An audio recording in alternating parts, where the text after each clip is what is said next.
പറഞ്ഞാൽ വൃത്തിയില്ലാത്തൊരു സ്വഭാവമാണ്.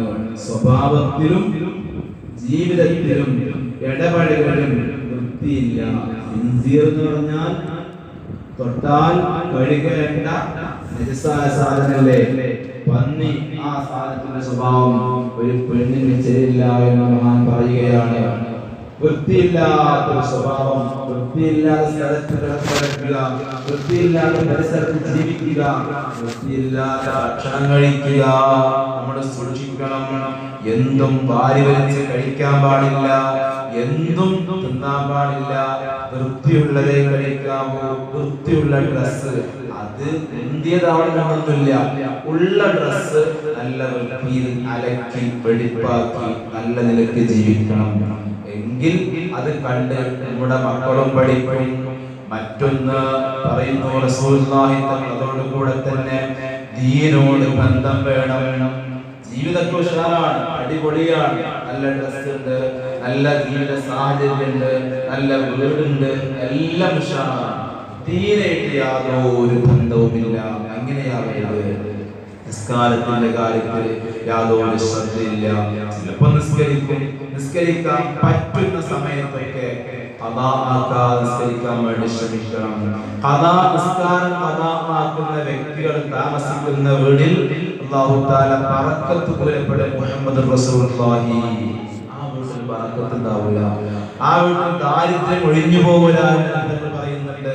അതുകൊണ്ട് നിസ്കാരം ഒരു വഖത്ത് പോലും അറിഞ്ഞുകൊണ്ട് പറ്റുന്ന സമയത്ത് നിസ്കാരം നഷ്ടപ്പെടുത്താൻ പാടില്ല. അങ്ങനെ നമ്മൾ നിസ്കാരം കറക്റ്റ് ആകുമ്പോ അത് കണ്ട് നമ്മുടെ മക്കളും പഠിക്കും. നമ്മുടെ മക്കൾക്ക് നല്ല ദീന് പഠിപ്പിച്ചു കൊടുക്കണം.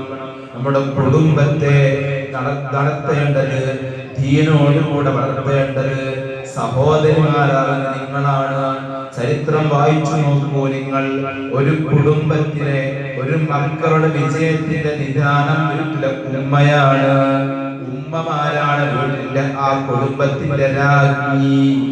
ഒരു മക്കളുടെ വിജയത്തിന്റെ പിന്നിലെ സർവ്വ പിന്തുണയും മക്കളാണ്. മഹാനാകുന്ന ബുഖാരി റളിയല്ലാഹു അൻഹു തുടങ്ങി, മഹാനാകുന്ന ഷാഫി റളിയല്ലാഹു അൻഹു തുടങ്ങി ഏത് മഹാന്മാരെ പഠിക്കുമ്പോഴും അവർക്കൊക്കെ ജീവിതകാലത്ത് ഉപ്പ നഷ്ടപ്പെടുന്നുണ്ട്. കുട്ടിയായിരിക്കുമ്പോ ഉപ്പ നഷ്ടപ്പെട്ടിട്ട് പിന്നെ പോറ്റുന്നത് ഉമ്മയാണ്. ഉമ്മയുടെ മനസ്സറിഞ്ഞ ദുആആണ്, മനസ്സറിഞ്ഞ പ്രാർത്ഥനയാണ് ആ മക്കൾക്ക് ലഭിച്ചിട്ടുള്ളത്. ഏത് മഹാന്മാരെ പഠിക്കുമ്പോഴും അവർ വിജയത്തിന്റെ നിദാനം ദീനോട് കൂടെ വളർത്തിയ ഉമ്മയാണ്. അതുകൊണ്ടാണ് മഹാന്മാരെ പഠിപ്പിച്ചത് അൽ ഉമ്മു മദ്റസത്തുൻ. ഉമ്മ എന്നുള്ളത് ഒരു മദ്രസയാണ്, പാഠശാലയാണ്. മക്കൾക്ക് നല്ല കാര്യങ്ങൾ പഠിച്ചെടുക്കാനുള്ള പാഠശാലയാണ് ഉമ്മ എന്നുള്ളത്. ആ നിലയ്ക്ക് ജീവിക്കണം. നമ്മൾ ദീനോട് കൂടെ ജീവിച്ചാൽ, വീട്ടിലെ കുടുംബിനി, വീട്ടിലെ സഹോദരി ദീനോട് കൂടെ ജീവിച്ചാൽ നമ്മളെ കണ്ടുകൊണ്ട് നമ്മുടെ മക്കളും വളരും. ആ നിലയ്ക്ക് ദീനോട് ബന്ധം വേണം. വീട്ടിൽ ഖുർആനോദനം, ധാരാളം ഖുർആനോദനം. നമ്മുടെ മക്കൾ കൊണ്ട് വളരും, മക്കൾ ഖുർആൻ ആളുകളായി മാറും. അതോടുകൂടെ തന്നെ ഒഴിവാക്കേണ്ട മറ്റൊരു സ്വഭാവമാണ്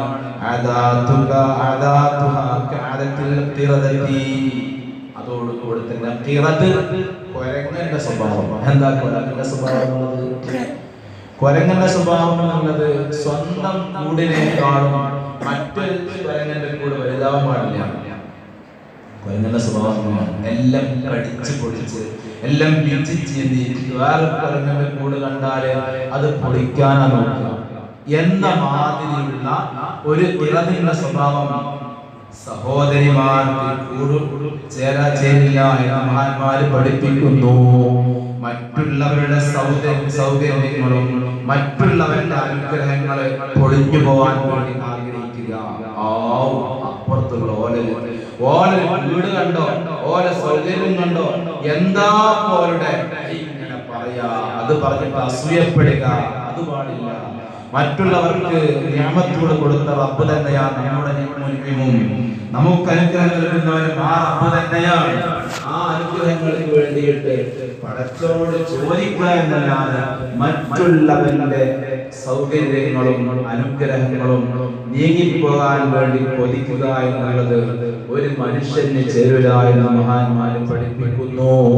അതോടുകൂടെ തന്നെ മഹാൻ പറയുകയാണ്,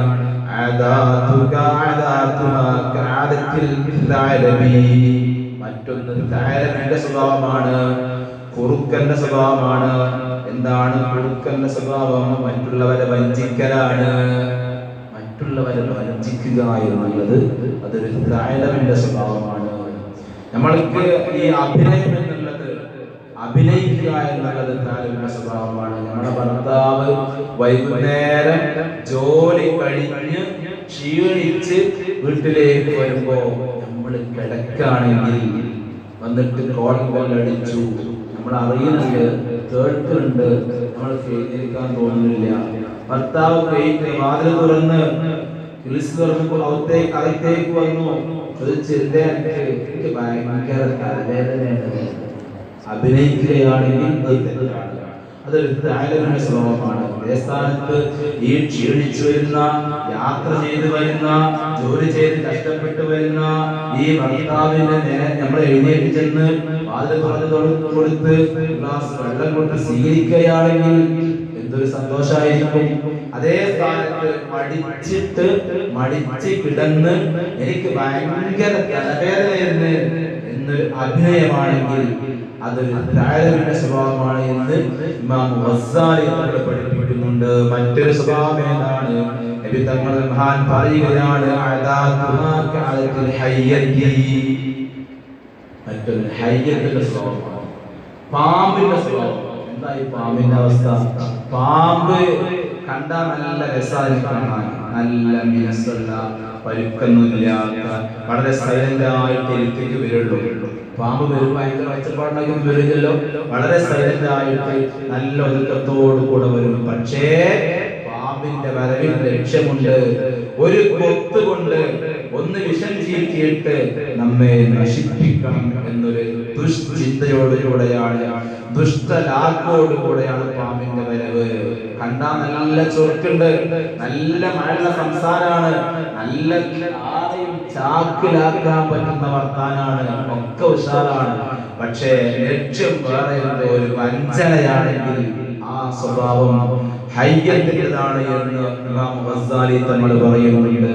അതുകൊണ്ട് അത് ഒഴിവാക്കേണ്ടതാണ്, അത് മാറ്റി വെക്കേണ്ടതാണ് എന്ന് മഹാൻ പറയുകയാണ്. ഹയ്യത്തിന്റെ സ്വഭാവം അതോടുകൂടെ തന്നെ തങ്ങൾ മഹാൻ പറയുകയാണ്, ഒരു കോവർക്കൈതന്റെ സ്വഭാവം, അതും പെണ്ണിന് പാടില്ല. ഏതായി കോവർ കൈത, ഈ കൈതക്കൊരു സ്വഭാവമുണ്ട്, അതിങ്ങനെ മിണ്ടാതെ നിൽക്കണം. ഒരൊച്ചപ്പാടും പാടില്ല എന്ന് കേട്ടാൽ ഒരൊറ്റ അട്ടഹാസമാണ്, ഒരു ശബ്ദം ഉണ്ടാവും, എന്നിട്ട് പരിസരത്ത് ശല്യം ചെയ്യും എന്ന മാതിരി ശബ്ദം വെച്ചിട്ട് ബഹളുണ്ടാക്കിയിട്ട്, വീട്ടിൽ ബഹളമുണ്ടാക്കിയിട്ട് മറ്റുള്ളവർക്ക് ശല്യമാവാൻ പാടില്ല എന്ന് മഹാൻ പറയുകയാണ്. അതോടുകൂടെ തന്നെ മഹാൻ പറയുകയാണ്,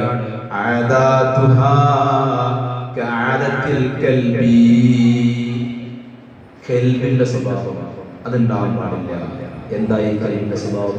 അത് ഇങ്ങനെ കുരച്ചുകൊണ്ടിരിക്കും, മറ്റുള്ളവർക്ക് നേരെ കുരച്ച് ചാടും. എന്തെങ്കിലും പറയുമ്പോഴേ 10 അങ്ങോട്ട് പറയും.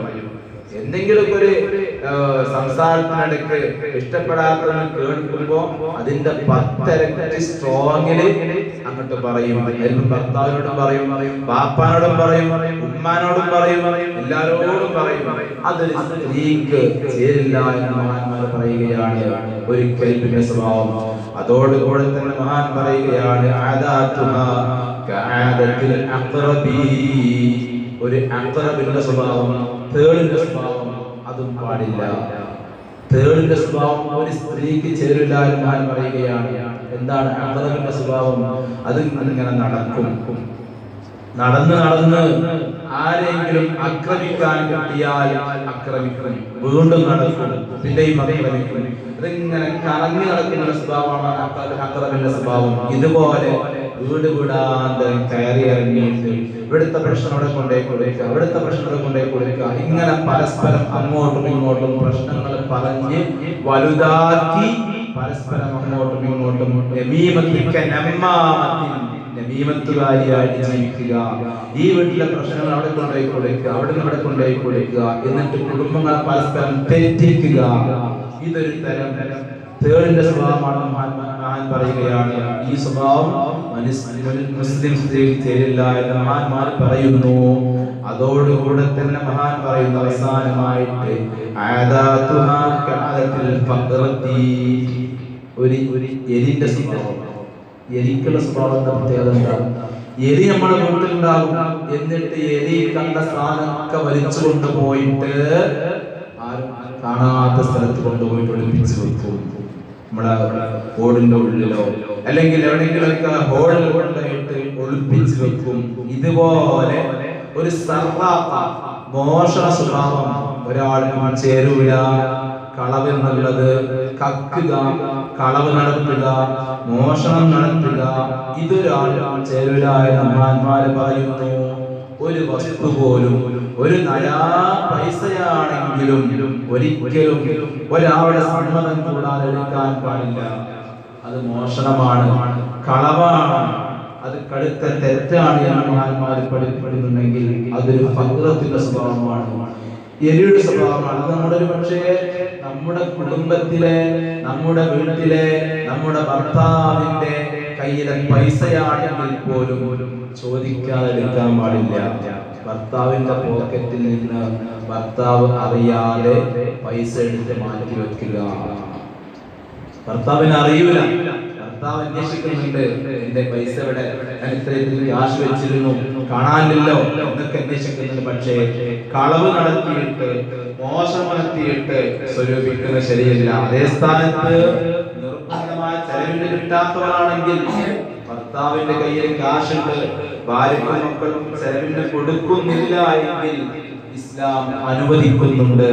ആവശ്യമാകുന്ന സമ്പത്ത്, പൈസ ഭർത്താവിനോട് ചോദിക്കാതെ എടുക്കൽ അനുവദനീയമാണ്.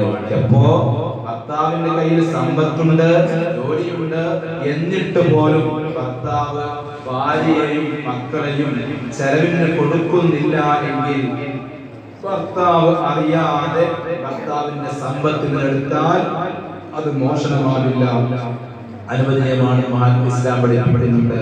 മഹദിയാകുന്ന ഒരു സഹോദരി ഹിന്ദ് റളിയല്ലാഹു അൻഹ റസൂലുള്ളാഹിന്റെ ചാരത്തേക്ക് ഒരു പരാതിയുമായിട്ട് വരുന്ന നബിയെ, എന്റെ ഭർത്താവ് എനിക്കും മക്കൾക്കും ചെലവിന്റെ തരുന്നില്ല, ഭർത്താവിന് പൈസ ഉണ്ട്, സമ്പത്തൊക്കെ ഉണ്ട്, പക്ഷേ എനിക്ക് ചെലവിന്റെ തരുന്നില്ല എന്ന് പറഞ്ഞപ്പോ റസൂലുള്ളാഹിന്റെ മറുപടി,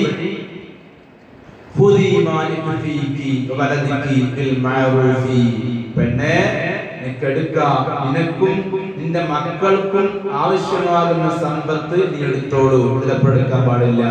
ഭർത്താവിനോട് പറയാതെ, ഭർത്താവിനോട് ചോദിക്കാതെ, ഭർത്താവിന്റെ കീശയിൽ നിന്ന്, പോക്കറ്റിൽ നിന്ന് നിനക്ക് പൈസ എടുക്കാം എപ്പോൾ നിന്റെ ഭർത്താവ് ചെലവിന് തരുന്നില്ല എങ്കിൽ ആ ഒരു കാര്യമാണ് ഹിന്ദ് എന്ന സഹോദരിയോട് മുഹമ്മദ് റസൂലുള്ളാഹി പഠിപ്പിച്ചു കൊടുക്കുന്നത്. നിനക്കും നിന്റെ മക്കൾക്കും ചിലവിന് തരുന്നില്ലെങ്കിൽ ചിലവിന്റെ ആവശ്യമാകുന്ന വസ്തു, ആവശ്യമാകുന്ന ക്യാഷ് ഭർത്താവിനോട് ചോദിക്കാതെ ഭർത്താവിന്റെ കയ്യിൽ നിന്ന് എടുത്തു മാറ്റാമെന്ന് മുഹമ്മദ് റസൂലുള്ളാഹി സ്വല്ലല്ലാഹു അലൈഹി വസല്ലം. അല്ലാതെ ചെലവിനൊക്കെ കിട്ടുന്നുണ്ട്, എന്നാലും നമുക്കൊരു വരുമാനത്തിന് വേണ്ടിയിട്ട് എല്ലാവർക്കും ചോദിക്കാൻ പറ്റൂല. ഓരോ അതിനൊക്കെ ഇങ്ങനെ ഭർത്താവിനോട് ചോദിക്കാൻ പറ്റൂല. ഭർത്താവ് അറിയാതെ ഭർത്താവിന്റെ പോക്കറ്റിൽ നിന്ന് പൈസ എടുത്തു മാറ്റിവെക്കൽ അനുവദനീയം അല്ല. എങ്ങനെ പറയാം ഭർത്താവിനോട്, നിങ്ങൾ എന്ത് ചെയ്യണം, ഇടയ്ക്ക് മാസത്തിലോ ആഴ്ചയിലോ എന്ത് ചെയ്യാം, എനിക്കൊരു 100 രൂപ തന്നാല് ഞാൻ സ്വരൂപിച്ചോണ്ട് ആ സ്വരൂപിക്കുന്ന പൈസ നമുക്ക് എപ്പോഴെങ്കിലൊക്കെ ബുദ്ധിമുട്ടാകുമ്പോൾ എടുക്കാമല്ലോ എന്ന് കരുതിയിട്ട് ഇടയ്ക്കൊരു 100 രൂപ എടുത്തു, 200 എടുത്തു, നമ്മൾ എണ്ണം പിടിക്കുന്നില്ല. അതേ സ്ഥാനത്ത് ഭാര്യ ഇങ്ങനെ സ്വരൂപിച്ചു അവസാനം നമുക്ക് ജോലി ഇല്ലാതായി വന്നപ്പോ, എപ്പോഴോ ബുദ്ധിമുട്ട് വന്നപ്പോ പൈസക്ക് വേണ്ടിയിട്ട് ഇങ്ങനെ ആ ചോദിക്കുമ്പോ ഭാര്യയോട് പറഞ്ഞപ്പോ ഈ കാശെടുത്തിനാണ്ട് ഭാര്യ തരുമ്പോ എന്തൊരു സന്തോഷമാകും. ഞാൻ ഓർക്കുന്നതിലൂടെ വായിച്ചതായിട്ട് ഒരു സഹോദരി, ഭർത്താവ് ഗൾഫിലാണ്. ഗൾഫിൽ നിന്ന് ഈ ഭർത്താവ് ഇടയ്ക്കിടങ്ങനെ കാശ് അയക്കുന്നുണ്ട്. വർഷങ്ങളോളം ഗൾഫിൽ ജീവിച്ച വ്യക്തിയാണ്. ഈ ഭാര്യ ചെയ്യും, ചെലവിന് വേണ്ടി അയക്കുന്ന കാശിൽ നിന്ന് ഒരു വീതം പിടിച്ചു വെക്കും, എടുത്തു വെക്കും, ഭർത്താവിനോട് പറയാതെ എടുത്തു വെക്കും. എന്നിട്ട് കാലങ്ങൾക്ക് ശേഷം ഭർത്താവ് ഗൾഫിൽ നിന്ന് ജോലിയൊക്കെ ഒഴിവായി ഫ്രീ ആയി നാട്ടിൽ വന്നു. ക്യാഷിന് വേണ്ടി ബുദ്ധിമുട്ടിയപ്പോൾ നല്ലൊരു തുക, നല്ലൊരു സംഖ്യ ഈ ഭർത്താവിന്റെ കയ്യിലേക്ക് വെച്ചിട്ട് പറഞ്ഞു, ഇത് നിങ്ങളെ കാശ് തന്നെയാണ്. കാലങ്ങളോളം കൊല്ലങ്ങളോളം നിങ്ങൾ അയച്ച സമ്പത്തിൽ നിന്ന്, സ്വത്തിൽ നിന്ന് ഞാൻ പിടിച്ചു വെച്ച് സ്വരൂപിച്ച പൈസയാണ് എന്ന് പറഞ്ഞിട്ട് ഈ ഭർത്താവിന്റെ മുമ്പിലേക്ക് വെച്ചു കൊടുക്കുമ്പോ എന്തൊരു സന്തോഷമാകും ഈ കുടുംബ ജീവിതത്തിൽ. എന്തൊരു കുടുംബ ജീവിതമായിരിക്കും അത്. ആ നിലക്ക് പരസ്പരം എന്ത് ബന്ധത്തോടു കൂടെ നിങ്ങൾ ജീവിക്കണം. മഹാൻ പറയുന്നു, ഒഴിവാക്കേണ്ട മറ്റൊരു സ്വഭാവം ഏതാണ്? പക്ഷിയെ പോലെയുള്ള സ്വഭാവം നിങ്ങൾ എന്ത് ചെയ്യരുത്, ശീലിക്കരുത്. പക്ഷി അതിന്റെ സ്വഭാവം എന്താ? അത് പകൽ സമയത്ത് മുഴുവനും ഓടുകയാണ്, പറക്കുകയാണ്, സഞ്ചരിക്കുകയാണ്.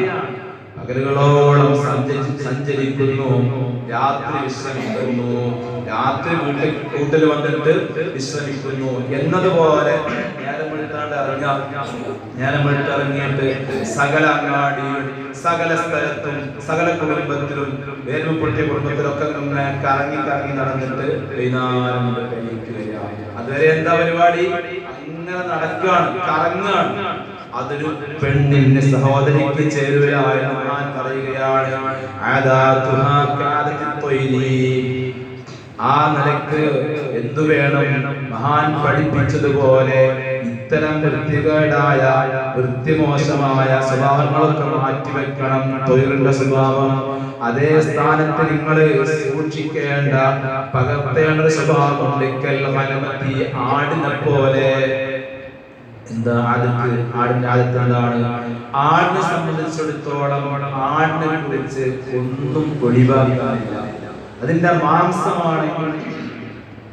മാംസമാണെങ്കിലും അതിന്റെ ഏത് പാർട്ടാണെങ്കിലും ഒന്നും ഒഴിവാക്കാനില്ല.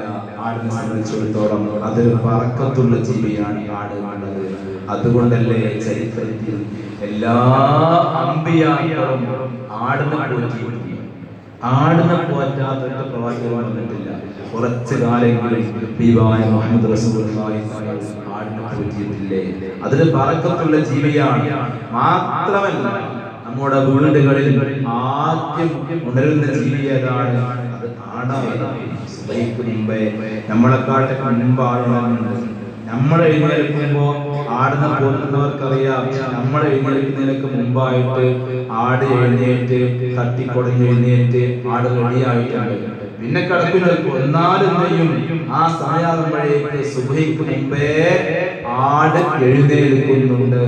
ആ ഒരു വനത്തിന്റെ സ്വഭാവം നമ്മളെ കൊണ്ട് എല്ലാവർക്കും ഉപകാരം, എല്ലാവർക്കും ഉപകാരം നമ്മളെ കൊണ്ട്.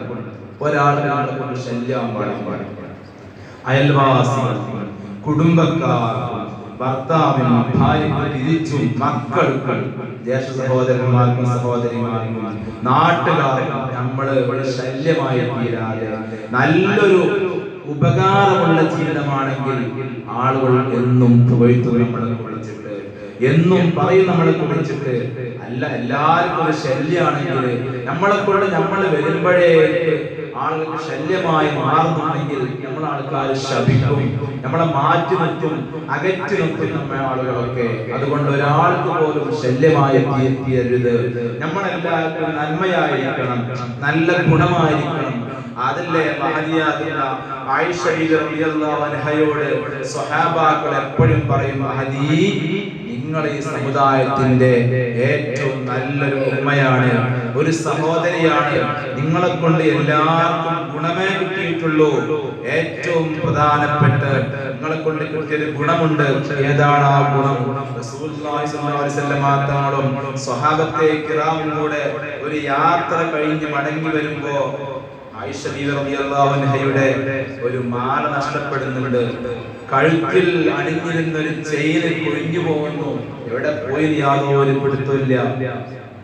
ആയിഷ ബീവി തിരഞ്ഞു നോക്കുന്നുണ്ട്, കിട്ടിയില്ല. സ്വഹാബാക്കളോട് കാര്യം പറഞ്ഞു. സ്വഹാബാക്കൾ എല്ലാവരും കൂടെ തിരയുന്നുണ്ട്, കിട്ടിയില്ല. അവസാനം കുറെ തിരഞ്ഞു. ളുഹർ ബാങ്കിന്റെ സമയമായിട്ടുണ്ട്.